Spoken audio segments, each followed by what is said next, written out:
Tai džiugi naujiena ir džiugi aplinkybė yra tai, kad tos vykstančios diskusijos išryškino priešininkus ir šalininkus ir dvigubos pilietybės šalininkų, mano nuomonė, yra ženkliai daugiau negu priešininkų.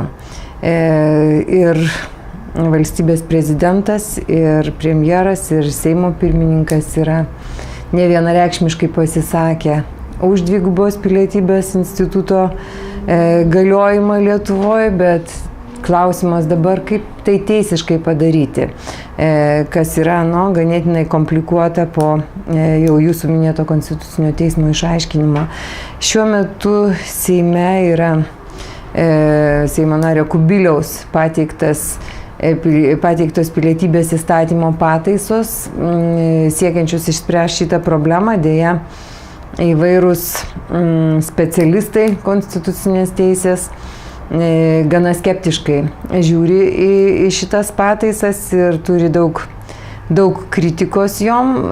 Taip pat yra atsiliepimai iš tam tikrų tautinių mažumų bendruomenių, kad šitas siūlomas projektas ne visada atitinka konstitucinius asmenų lygiateisiškumo principus. Tačiau aš manau, kad tai yra gerai, kad šiuo metu Seime svarstoma šitas projektas ir bus visa ta kritika, visi argumentai už ir prieš išsakyti ir, sakykime, net jeigu nepavyktų priimti šito siūlomo įstatymo projekto ir būtų nutarta, kad jis negali dėl vienokio ar kitokių priežasčių išspręsti šitų problemų, tai tuomet su įsitikinusi būtų ieškoma kitų kelių, tiesiog iki pat galbūt ir referendumo organizavimo vėlesnėje ateityje.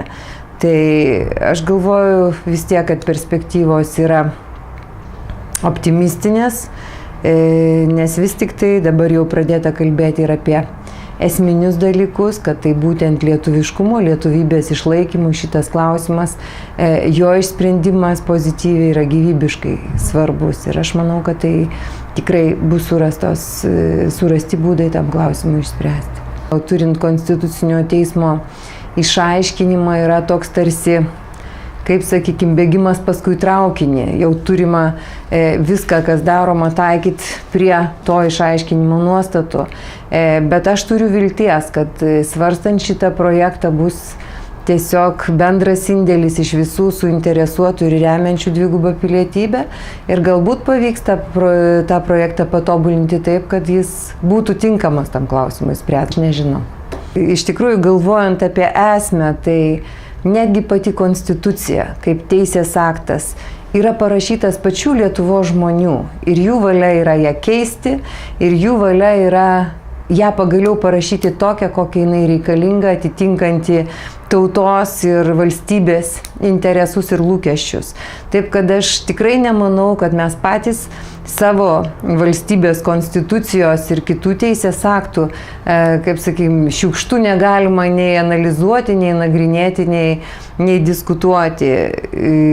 Bendrai diskusijoje daugelis prelegentų sutarė, kad šitą problemą turim išspręsti, turime turėti dvigubą pilietybę, nes gyvenimas, situacija pasaulyje, mobilumas padidėjęs.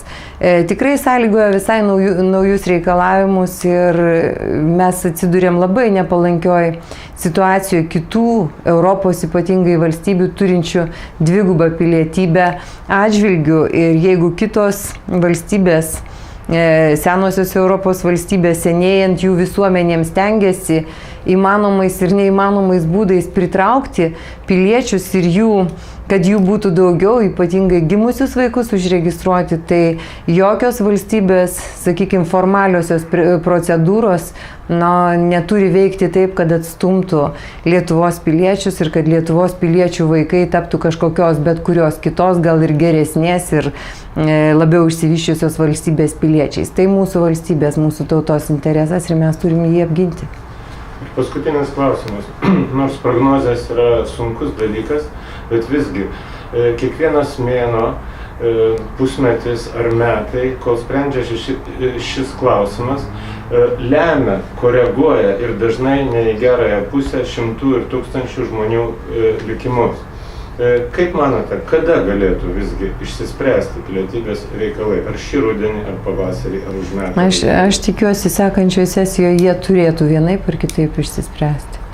Ačiū Jums labai. Prašau, Neriška.